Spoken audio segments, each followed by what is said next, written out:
Ayan guys, nakagawa na naman ako ng fresh juice. Nilagay ko siya ng carrots. Ay no, hindi. Cucumber, luya, lemon, chia seed. Ayan. Yan ang iniinom ko tuwing umaga pag empty pa yung tiyan ko pagising ko sa umaga yan.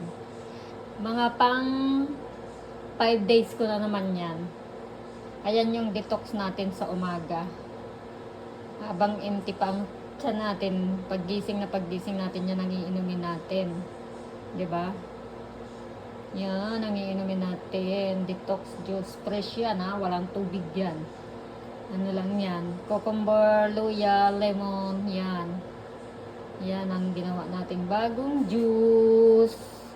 Yung isang ginawa ko ubos na. Yan naman ginawa natin bago. Ngayon lang. Ayan. Ayan, kaysa bibili ako ng juice, ayaw ko yung mga binibiling juice na gusto ko yung fresh juice talaga, healthy. Ayan, alam mo kung ano talagang recipe nilagay mo dyan. Ayan, bye guys!